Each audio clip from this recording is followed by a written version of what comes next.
For a lot of us, Friday nights meant one thing. You found your spot on the couch, TGIF came on, and the Lambert-Foster family showed up right on time. They weren't perfect. That was the whole point. If you grew up with Step by Step, part of you never really left that living room. Where these 9 faces ended up is a story worth hearing, especially the ending. 7 seasons, 160 episodes. A family that started as strangers and became something real. The kids grew up on camera, and we grew up right beside them. What happened after the cameras stopped is where the real story begins. I'd love to know. Who were you watching with on those Friday nights? A brother, a best friend, maybe a parent who let you stay up late. Those memories are what this channel is built on. Share yours. I read every one. Let's start with the eldest Foster daughter, the one with the sharpest tongue in the house. Every blended family needs someone willing to say what everyone else is thinking. Dana Foster was that person. She didn't back down. She didn't shrink.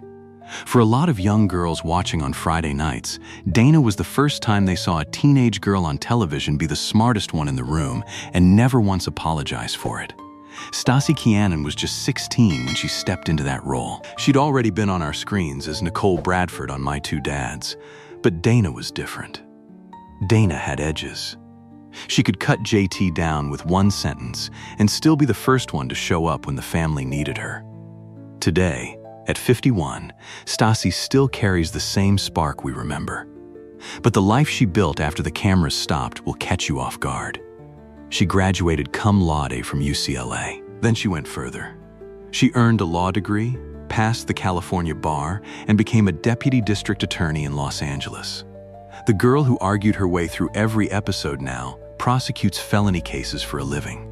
She teaches law at Southwestern, the same school where she studied. And in 2024, she and her former TV sister Christine Lakin started a rewatch podcast that brought the whole family back together, one episode at a time.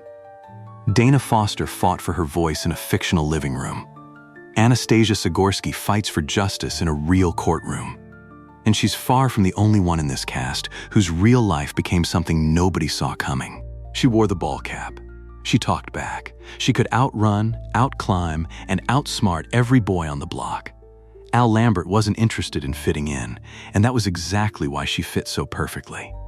For every kid who felt a little too loud, a little too different, a little too much, Al made it okay. More than okay. She made it cool. Christine Lakin was 12 when she landed that role. Her only credit before it was a TV movie opposite Christopher Reeve. By the time the show ended, she'd spent her entire adolescence on a soundstage. Most child actors walk away after something like that. Christine walked further in. She became a director. Not someday, not in theory. She's directed multiple episodes of The Goldbergs for ABC and has helmed over 20 episodes of television overall for ABC, Disney, and Apple Plus. She's also helmed episodes of High School Musical, the series for Disney. In late 2025, Deadline announced her feature directorial debut, a dance film called I Won't Dance, set to shoot in the Canary Islands. The tomboy in the ball cap is now behind the camera on the shows today's families gather around. At 47, Christine is more striking now than ever. She voices Joyce Kinney on Family Guy, choreographs for stage and screen, and co-hosts the Step by Step Rewatch podcast with Stassi Keanan. She's the one who keeps calling everyone back together. Some families have a person like that. The Lamberts and Fosters have Christine. And she's not the only one from this cast who traded the spotlight for something no one expected. What do you do when you're 11 years old and you've already starred in 2 Beethoven movies and a hit sitcom? If you're Christopher Castille, you walk away. Quietly. Completely. And you never look back. Mark Foster was the family's youngest son. The glasses, the gadgets, the wide-eyed earnestness that made the older kids roll their eyes. But for every child watching who felt shy or bookish or invisible at the lunch table, Mark was proof that you belonged somewhere. He was the heart they didn't know the show needed. Castille was that kid in real life, too. The kind who'd rather read than rehearse. When Step by Step ended in 1998, he didn't chase the next audition. He enrolled at Cal State Long Beach, earned his bachelor's and master's degrees in political science, and did something beautifully fitting. He became a teacher. Today, at 46, Christopher wears every year beautifully. He teaches U.S. history and AP economics at Downey High School in California and serves as an adjunct professor of political science at Biola University. He's married. He has 2 children. He even holds a pilot's license. The kid who played the family nerd named his own real-life classroom, Step by Step. Some people leave Hollywood and feel lost. Christopher Castille left and found exactly where he was meant to be. On screen, Karen Foster cared about 2 things: how she looked and what people thought of her. That was the joke. But here's what the writers understood and the audience always felt. Underneath the hairspray and the mirror, Karen was the one who showed up first when somebody was hurting. She was the sister who loved the hardest and hid it the least. For anyone who'd ever been called shallow when they were really just sensitive, Karen made that feel like a strength. Angela Watson was 15 when she became Karen. Before Hollywood, she'd already collected over 200 pageant trophies and 60 crowns across the South. She was born to perform. But what happened after the show ended wasn't a story anyone could have predicted. Life brought real challenges, the kind that don't wrap up in 22 minutes. For years, Angela faced circumstances that tested everything she had. She met those years with a courage that had nothing to do with cameras or scripts. And when she came through the other side, she didn't disappear. She did something remarkable. She founded CAST, Child Actors Supporting Themselves, a nonprofit built to protect young performers from the very things she'd experienced. She turned her hardest chapter into someone else's safety net. Today, at 50, Angela radiates the same warmth decades later. She's married. She's recording music again. She reunited with her castmates at 90s Con in 2024 and stood among them like no time had passed. The girl who played the vain one turned out to have more depth than any script ever gave her. And she wasn't the only one from this family who faced something difficult and came through it quietly.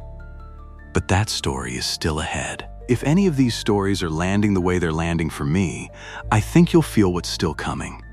There are faces ahead that carry a lot of meaning. I'd love for you to stay. And if this channel feels like your kind of place, that means the world. He was 6 years old when the show started. 6. Josh Byrne had already been on Who's the Boss and played the young Billy Crystal in Mr. Saturday Night before most kids learned to ride a bike. As Brendan, he was the littlest Lambert, the one who didn't pick sides, the one who just accepted everyone from day one. For every youngest sibling watching at home, Brendan was the proof that you didn't have to be loud to matter. Then, somewhere around season 6, Brendan simply vanished. No goodbye episode, no explanation. The producers later admitted they'd run out of stories for him. He was 13. Today, at 42, Josh is untouched by the years in the best possible way. He left Hollywood entirely and built a life around the things he loves most: history, comic books, and Renaissance fairs. He works for Sideshow, the collectible company, and has helped build replica taverns at Ren fairs across the country. The person who first sparked those passions? A co-star still ahead in this story. Some kids grow up on television and spend the rest of their lives chasing it. Josh Byrne grew up on television and simply grew up. You remember the van. Parked in the driveway, covered in bumper stickers, home to the most lovable free spirit on Friday night television. Cody Lambert didn't live in the house. He lived next to it. And somehow, that made him the center of everything. He could quote philosophy and trip over a door handle in the same sentence. He was the one who made the chaos feel lighter. For anyone who ever felt like the odd one out, like they didn't quite belong at the table, Cody said something important without ever saying it directly. He said you could still be family from the outside. Sasha Mitchell was 23 when he first climbed into that van. What most fans didn't realize was that the fighting scenes weren't faked. Mitchell holds a real black belt in Taekwondo and had already taken over the kickboxer film franchise from Jean-Claude Van Damme, starring in 3 installments. The surfer dude grin hit a trained martial artist. That combination of goofy and genuinely tough is what made Cody impossible to forget. Off-screen, it was Sasha who introduced young Josh Byrne to comic books and Renaissance fairs. Those passions that shaped Josh's entire adult life started on a soundstage, handed down from a co-star who treated him like a little brother. That's who Sasha Mitchell was behind the scenes. The guy who looked out for the youngest kid on set. Today, at 58, Sasha is aging with incredible grace. He's devoted his years to raising his 4 children, stays close to martial arts, and shows up at fan conventions with the kind of genuine kindness people remember long after the photos are taken. He's chosen a life far from the spotlight. But mention Cody Lambert in any room full of 90s kids, and the grin comes back instantly. The van is gone. The feeling never left. We've met the kids. We've seen where they landed. But the 2 people at the very heart of this family, we haven't gotten to them yet. The next one is the hardest to talk about, and the most important. There are some TV moms who feel like they belong to everyone. Carol Foster Lambert was one of them. She wasn't written to be perfect. She was written to be real. And Suzanne Summers played her that way. Warm, funny, a little glamorous, and always the one holding the center together. For viewers who didn't grow up with that kind of steadiness at home, Carol was the mother they borrowed for half an hour every Friday. Suzanne was 44 when Step by Step began. She'd already lived several careers by then. The mysterious blonde in The White Thunderbird in American Graffiti. Chrissy Snow on Three's Company, a role that made her one of the most famous women on television. The Thighmaster years. The best-selling books. By the time she walked onto the Foster Lambert set, she'd already been knocked down and come back. More times than most people attempt in a lifetime. That resilience wasn't acting. It was just who she was. On Step by Step, she brought all of it. The comic timing she'd sharpened over 2 decades. The warmth that couldn't be rehearsed. She made Carol feel lived in. Not a sitcom wife. A real mother figuring it out in real time, surrounded by 6 children who weren't all hers, and loving every one of them anyway. She was 44 when the show started. She left us on October 15th, 2023 at 76. One day before her 77th birthday. Her family had gathered to celebrate. Instead, they honored a life that touched millions. The house feels different without her. Every person in this cast will tell you that. And what she left behind, what she stood for, deserves its own moment. That's coming. There's always one kid who makes the whole thing look effortless. The one leaning against the doorframe with a half grin, too cool to care but caring anyway. JT Lambert was that kid. He gave the show its edge. He gave Dana someone worth arguing with. And for a generation of teenagers watching at home, he was the older brother they measured every real-life boy against. Brandon Call was 14 when he took on that role. He wasn't new to the camera. He'd already earned 2 Young Artist Awards on Santa Barbara and played Hobie on the first season of Baywatch before most high schoolers had a summer job. By the time he joined Step by Step, he knew exactly how to carry a scene. That confidence was real. Audiences felt it. But what happened off-screen during the final years of the show changed him. Life brought a chapter no teenager should have to face. Brandon met it the way he met everything, head-on, without asking for attention. When the series ended in 1998, he didn't audition for the next thing. He stepped away, completely. He became a father that same year. He built a life outside the industry, eventually moving into real estate, far from sound stages and scripts. For over 2 decades, he stayed out of sight. Then, in 2024, he walked into 90s Con in Hartford and stood beside the people who'd been his family since he was a teenager. Christine Lakin, Stassi Keanan, Sasha Mitchell, all of them. The room felt it. Now 49, time has only deepened his elegance. He didn't need to explain the years in between. He just showed up. And that said everything. The cool kid grew up.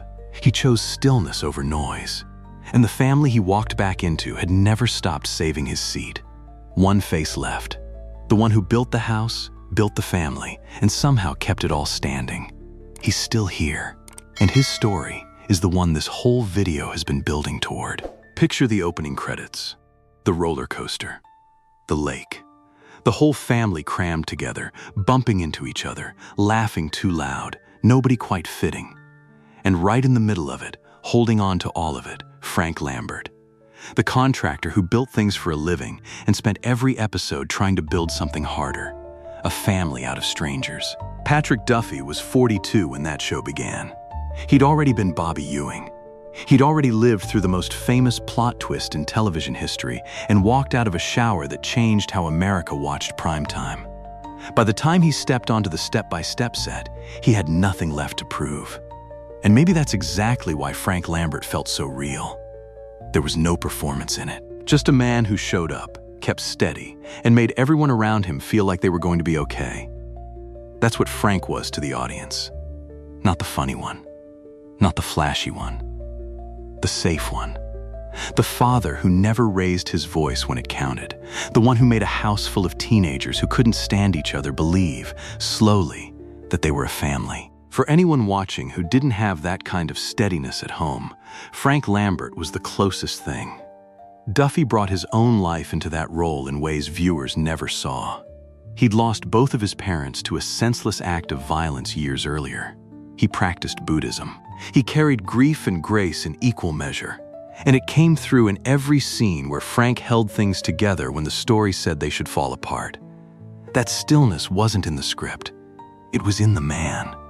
Today, at 77, Patrick Duffy carries his story in every line. He's still working. He recurs on BE's The Family Business. He co-founded a sourdough bread brand called Duffy's Dough with his partner, actress Linda Pearl. They reconnected during the pandemic, and the way he talks about her makes it clear he found something he thought he'd lost. He showed up at 90s Con in 2024 and sat with the cast. He talked about Suzanne the way you talk about someone you loved and still love. He appeared on the Keanan and Lakin podcast and said he was grateful. Not for the ratings, not for the fame, for the fact that he and his co-stars got to be role models for a family that didn't look like families were supposed to look, and that it mattered. At 77, Patrick Duffy is still the guy holding it together, still the calm in the room, still the one you look at and think, if he says it's going to be okay, it probably is.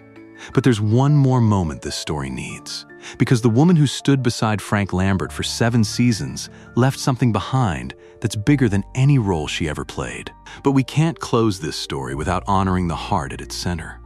Before she was Carol, before she was Chrissy, Suzanne Summers did something most people have forgotten. She stood in a room full of executives and asked to be paid the same as the man standing next to her. They said no. They let her go. And it cost her years. But it started a conversation that never stopped. Every actress who has ever negotiated her worth in that industry walks on ground Suzanne Summers broke first. Suzanne left us on October 15th, 2023 at 76. When the step-by-step cast gathered at 90s Con in the spring of 2024, her absence filled the room. Stassi Keanan talked about the beautiful, thoughtful gifts Suzanne used to give. Lakin said simply that she was sweet and loving. Patrick Duffy spoke about her the way you speak about family. Not a colleague. Family. She didn't just play the mom. She became one. To the cast, to the audience, to a generation that grew up believing a blended family could work because she made it look possible. Every rerun is a small hello. And the door she opened never closed. 9 faces, 7 seasons. A family that was never supposed to work. But it did. Not because it was written that way, because something about it was true. And true things stay. The roller coaster is still turning in those opening credits. The van is still parked in the driveway. And somewhere, it's still Friday night. So tell me, when you think of Step by Step, what comes back first? A character, a Friday, a person sitting next to you. I'd love to read that memory. It matters to me. There are more families like this one waiting, more living rooms, more Friday nights we used to know. Until next time, take care of that memory.